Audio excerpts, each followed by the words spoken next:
নমস্কার, কথামৃত ইউটিউব চ্যানেলে আপনাদেরকে স্বাগত। আমাদের কখনো কখনো নিজেদের খুব মন খারাপ হয়, অন্যের সঙ্গে তুলনা করে আমরা খুব হীনমন্যতায় ভুগি যে আমরা আরও অনেক সম্পদ করতে পারলাম না, সমাজে প্রতিষ্ঠা লাভ করতে পারলাম না। সমস্ত ব্যর্থতার দায় আমরা নিজেদের ঘাড়ে নিয়ে নিই। কিন্তু একটু অন্যভাবে ভাবুন যে দুধ একটা পুষ্টিকর পানীয়, সেই পুষ্টিকর পানীয় যদি নষ্ট হয়ে যায় তাহলে সেটা দই হয় এবং দইয়ের দাম দুধের থেকে বেশি।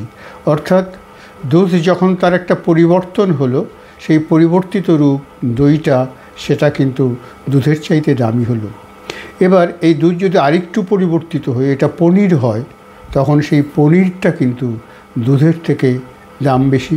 কিংবা ধরুন এই পনিরটা পর্যায়ক্রমে যদি ছানা হয় বা ঘি তৈরি হয় এই দুধের থেকে, তাহলে সেই ঘি এবং ছানা এগুলোর দাম কিন্তু সেই মূল যে জিনিস ছিল দুধ, তার থেকে দাম বেশি। অথবা আমরা যে আঙুর খাই, সেই আঙুর যদি টকে যায়, সেই আঙুর যদি নষ্ট হয়ে যায়, সেই আঙুরের রস থেকে মহামূল্যবান মদ তৈরি হয়। অর্থাৎ আঙুর রসের পরিবর্তন হচ্ছে মহার্ঘ মদ। এভাবে যদি আমরা চিন্তা করতে পারি যে আমরাও আমাদের নিজেদেরকে যদি এরকম ধাপে ধাপে একটু একটু করে পরিবর্তন করতে পারি, তাহলে আমাদের যে দুধ যে অবস্থা, এখান থেকে নিজেদেরকে অনেক উন্নততর জায়গায় নিয়ে যেতে পারি। আমরা ভাবি যেটা ব্যর্থ, আমরা ভাবতে পারি সেই ব্যর্থটা আমাদের উন্নতির একটা সোপান।